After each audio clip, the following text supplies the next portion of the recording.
Hello everyone. So today we are now starting at the first topic of weeks 10 to 11, which is the application of integration by plane areas. So actually we have two formulas for getting the areas. Okay, so we have the first one, which is area is equal to from A to B. So we have the integration of the y upper minus y lower dx. So for this first equation here, we have a horizontal strip. So this would be the strip for this equation. This is dx, and this is the higher, no? For example, whatever this is, a line or a curve. So this equation here minus this equation here. That's then dx, that's how you get the area, no, of the surface, depending on the problem. For equation number 2, you have area is equal to from A to B, x right minus x left dy.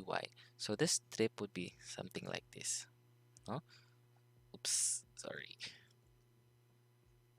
So this strip is horizontal. Okay, so for example, this is a line or a curve. So for example, that's a curve. So that's equation there. That's x right minus x left, then dy. So notice that the change here, no? Ang change niya is change in y. So from this point to this point. So obviously that would be dy. Change of y is dy, right? For in equation number 2, the limits would be y. Ang limits dito sa equation 1 would be x. No? To further understand that, let us go with the steps in finding the area.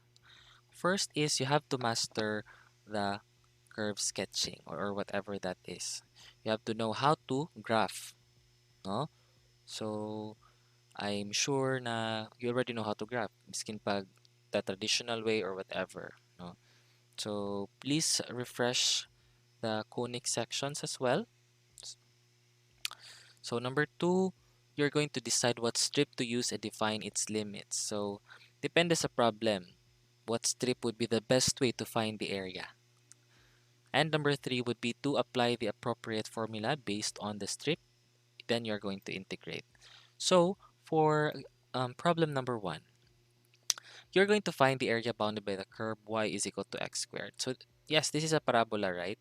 And since this is a positive, so we know that this is um, upward, no, opening upward, right? So and the axis and the ordinates, x is equal to 1 and x is equal to 3. Okay, let's read it again. Find the area bounded by the curve y is equal to x squared. So again, this is a parabola with a vertex of 0, 0, no? So wala siya h, wala siya k. So the sorry, the center is at the origin, or the vertex is at the origin. So let's draw a perfect na curve here. Yes, very good. No, perfect. There you go. Walay pakay. So, and then the x-axis. So, curve y squared and x-axis. So, pangitaon do nato ang area na ginabound sa curve ug sa x-axis.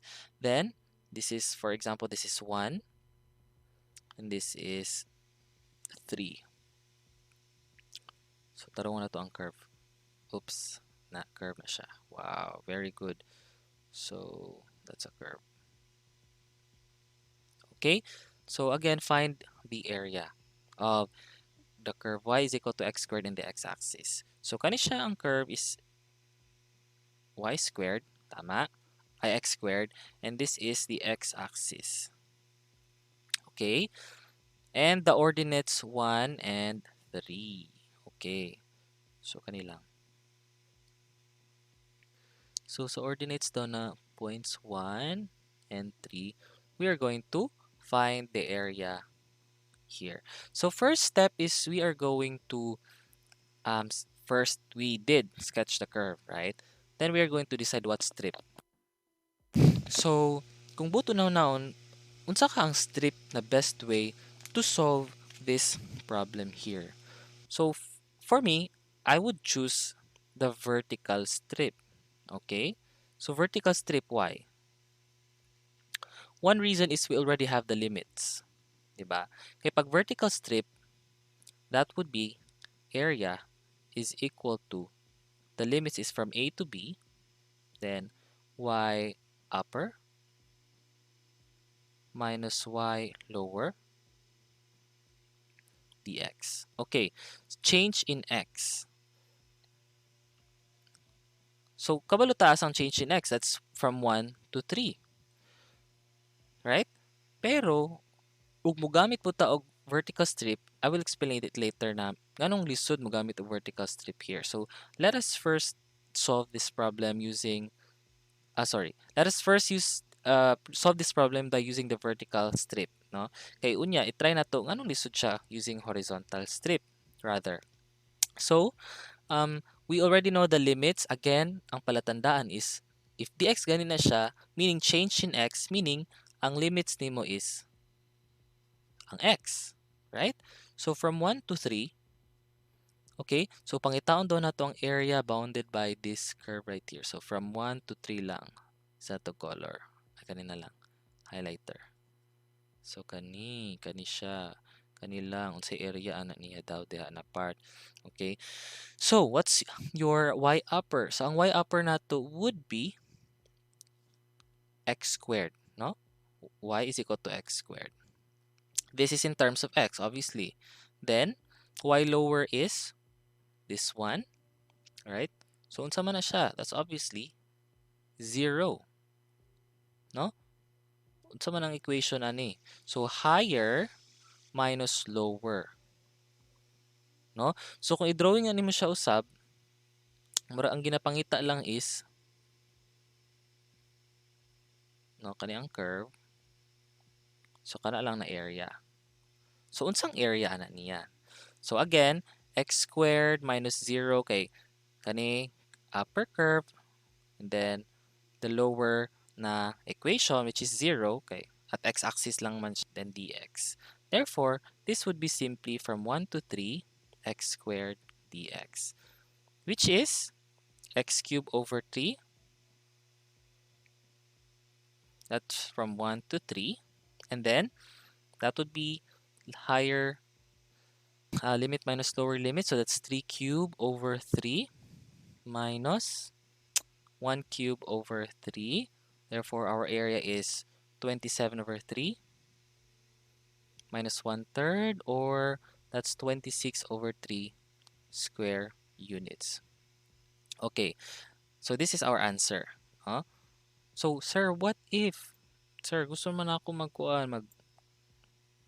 sa tawagan na, mag horizontal strip. Gusto na ako i-try mag horizontal strip. So, sa imuhang pamaagi. No? So, mangita jud kag unsay mas dali, right? Unsay mas dali para mabuhi. So, kani unsay mas dali para ma-solve ang problem. I-relate na ko da ng curve, ang parabola. Oops, sorry. There. Ooh, na. Perfect. Okay. So, again, this is 1. For example, this would be 3. Okay. Pag horizontal ang atong strip. Okay. Pag horizontal ang atong strip, we have to look for the limits, which is ang dy, right? Because the formula is from A to B, then x right minus x left dy. Of course, you have to find for the points sa y diri. Kani 3, kani 1, kani 3 sa x. Unsay equivalent nila sa y? I mean, unsay pair nila, no? Unsay y coordinates nila. So, if x is equal to 1, ang y nimo is 1 squared. So, that would be, di ba? Y is equal to 1 squared. That would be 1. Then, ang b nimo is 3. So, unsay kauban sa 3, that's 3. Of course, y squared, I mean, 3 squared is 9, right? So, kani 3, 9, kani siya is 1, 1. Okay. Meaning to say, you're only going to find the area from this point, perfect ba ni, to this point. So, kani, unsa may pulos ani na, I mean, you have to also find the area for this one. But kung gamiton na to ang horizontal strip, it's impossible for you to use it. So the main thing that you are going to do here in this problem or in plane areas is you have to find ways to solve the plane area, to solve the problem kung unsa ang shaded region. Okay, I hope you understand that one. Okay, so which makes it harder for you to solve. Okay, so for this problem here, you can actually use the vertical strip since the shaded region can murag maigo tanan, no? Maigo ang shaded region to find the plane area. Okay, example number 2, find the area bounded by the curve y is equal to 9 minus x squared and the x-axis. So for this kind of problem, again, sketch the curve. So put x then y, then kung x is 0, unsa ang y? So kung 0 daw na siya, y is 9, no? So inana na mga pamaagi. But if you have mastered the conic sections, what I want to tell you or what I want you to master is kung kung makabalo mo sa conic sections, then you can easily graph this. So kabalo ko that this is a parabola, okay, y. Sige. So kani siya mahimong x squared is equal to negative y plus 9. So balhin na nako dito si x squared i-transpose and then si y i-transpose po na ako. Okay, so ang mahitabo ani is may siya x squared is equal to negative y minus 9. Alright, this is a parabola. As you can see, it's very obvious, no? So please review what the equation of parabola is. And we can also say that this is opening downward. Ano downward? This is x and this is negative. Okay? So obviously, that would be downward. But what is the vertex? Ang vertex nimo is, ang h nimo diri is 0, ang k nimo diri is 9. Tama? Okay? So therefore, your vertex is here. Kunyari 0, 9 daw na siya. So ang graph would be open downward since negative man. There ang k. Na, perfect. Oh, na perfect. I'm not limiting you to whatever way are you going to graph the curve or to graph the equation, as long as your answer would be correct. That would be fine. Okay, and walay magic na mahitabo. Okay, so pangitaon doon na to ang area bounded by the curve. So kung sa kanina curve and ang x-axis. So kanina curve ug ang x-axis daw. Okay, so guys, sa kanina problem, we can actually do the vertical strip on horizontal strip. Kay kung mag-vertical horizontal strip ko, igo ang tanan area, no? Maigo ni siya, maigo tanan. Kung mag vertical strip pug ko, igo pud tanan. So walay problema dire. So for this kind of equation, let me prove to you using the horizontal strip first. So in using horizontal strip, kaya na punta. Horizontal. Diba tama man horizontal? Yes. So this is horizontal strip. Okay. Therefore, pag horizontal gani ang strip, that is change in y. Diba? Nag-change siya y. Then you're going to find the area of this shaded region here. Yan. Isang area na niya, no? So, ano palisod-lisod na nato itong life ani sir? Ano sa mga area? So, okay. So, since you are using the horizontal strip, then the formula would be area is equal to, the limits is from A to B. Yan na ang A to B. I-determine nato na siya sa ng A to B. Then x right minus x left, then ty. So, let's find the points of intersection. Okay, so again, since change in y, of course, ang atong limit would be y. So, unsa ang y diri? That is 9. Unsa ang y diri? Sorry. Ang y dira is 0, obviously. Di ba? Okay, so our limit for this one would be from 0 to 9. Okay? So, again, 0 ang y dire. Then, ang x would be, i-substitute lang nimo. Ay, sorry. Comma, 0. Then, ang x would be, kung 0 ang y, so ang x is x squared is equals to 9. X is equal to 9, then x equals positive negative 3. So, this is 3. No? Kani po siya, negative 3. Okay, so makes sense, right? This is parabola. So, equal siya, perfect yun kaya ang pagka-curve niya. No? So, from 0 to 9, then your XR would be, unsa man ni na curve? Guys, unsa ni na curve? X right man. Equation diri daw sa right. So, kani siya is the curve which is ang 9 minus x squared. But this is in terms of y. So, therefore, 9 is equal to, y is equal to 9 minus x squared. So, kuha na to ang x instead of ang kuha niya ang y. So, x squared is equal to 9 minus y square root. Therefore, your x is equal to 9 minus y. So, kani siya would be 9, sorry, that should be the square root of 9 minus y minus your x left, which is 0, no? 0. Okay. Pero, oh, Digimon. So, 9 minus y, 0 minus 0, then that would be dy. So, do you remember the odd and even function? So, if you remember that we have to put 2 here since they are identical. No? Identical siya. So, kani plus kani is 2. Okay? I hope you understand. Please. If my question, then I would be glad to answer that one sa atong collab sessions. Okay? So please save it or I'll be posting forums for this one. So let's proceed. So this would be 2, then 0 to 9. To simplify that one, to make it easier, that's 9 minus y raised to 1/2 dy. Tama? Okay? So, how are we going to integrate this equation? How are we going to do that? So if we let this one as our u,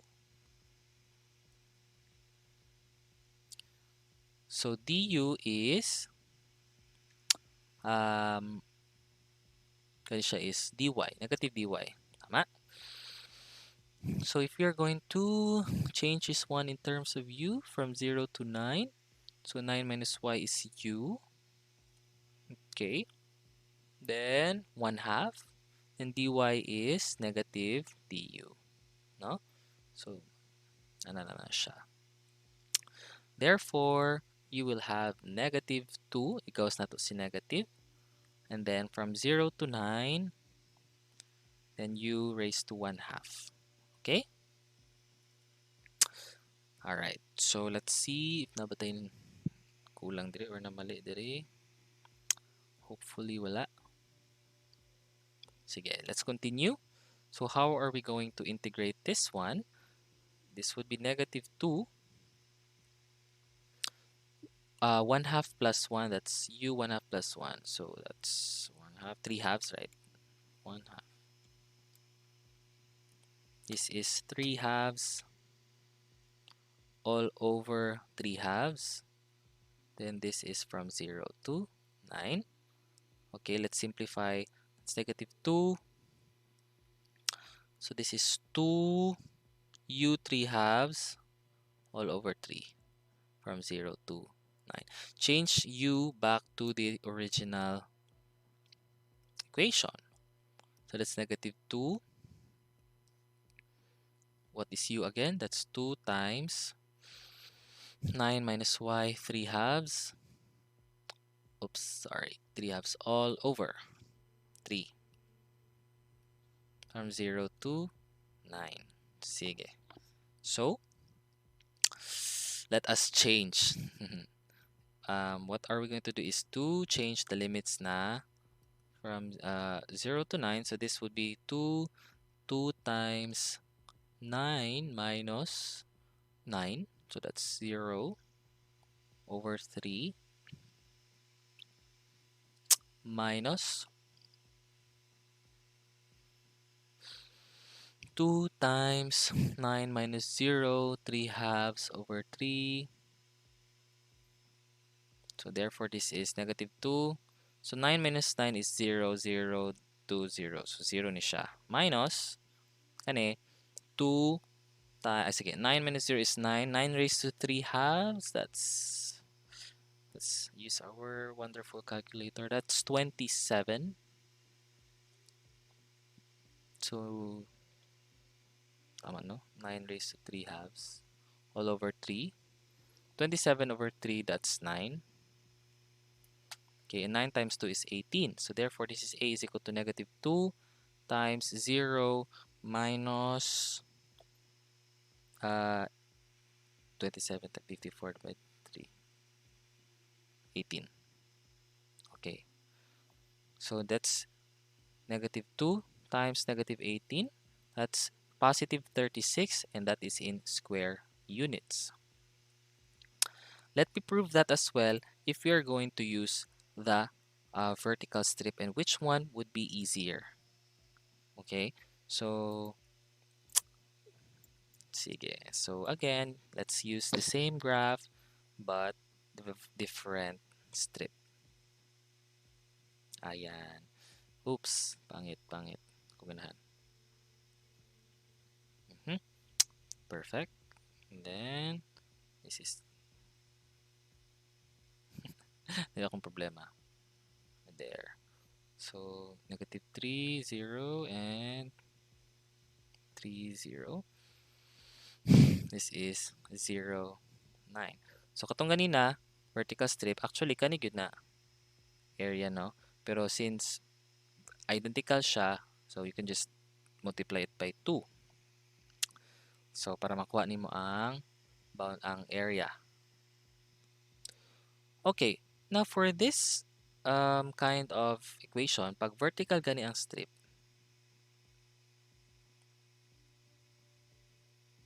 same naman gyapon x-axis, no? So sa 0 gyapon siya. So sa curve daw sa x-axis, so kani daw na ang kani na area na daw. So inani na daw, no, vertical strip. So kani siya, that would be now the dx. So pag dx gani siya, area is equal to, ang limit nimo is also from x. So unsay x diri is 3, tama? Unsay x diri 0. Okay? So therefore, ang atong limits here would be from 0 to 3. Okay? Okay, so from 0 to 3. All right.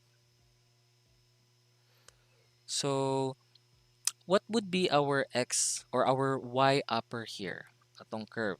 Ang y upper nato diri is this curve, which is, sa ganito, 9 minus x squared.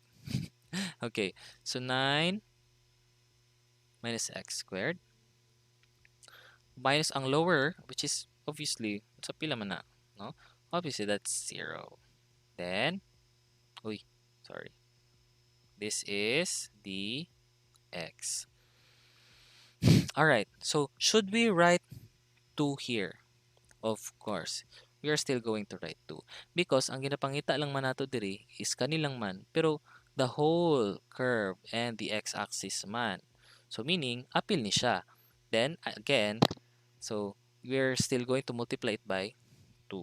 No, pangitaan po nato na. And they are identical. So, kani plus kani would be the total area. Okay? So, that would now be from 0 to 3.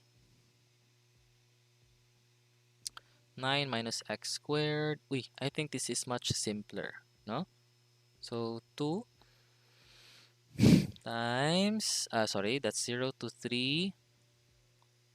Ano na lang nato, no? Itong separate. Minus.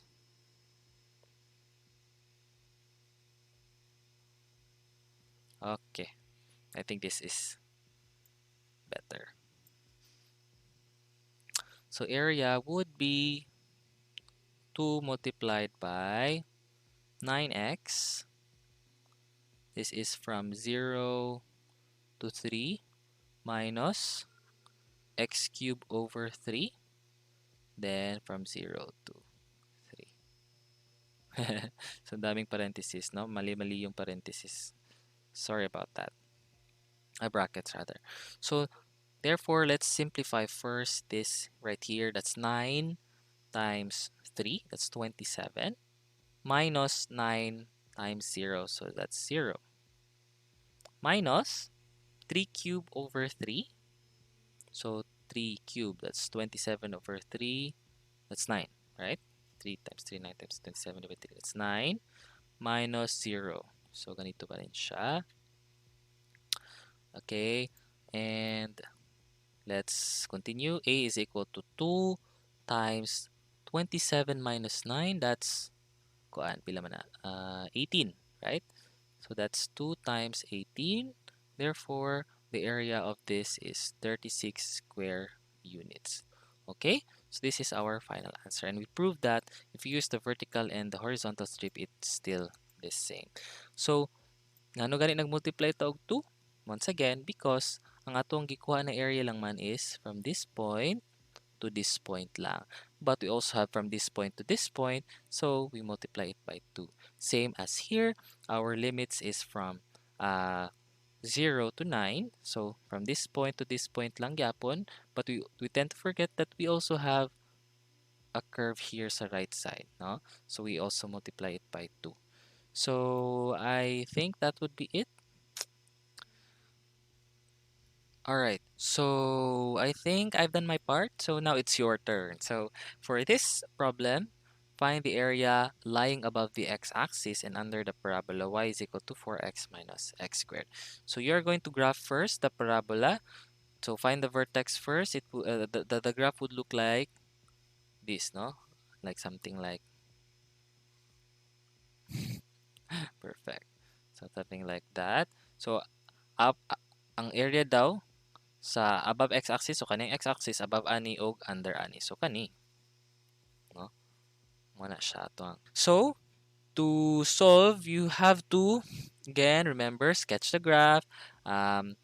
Find what strip are you going to use. Is it vertical or is it horizontal?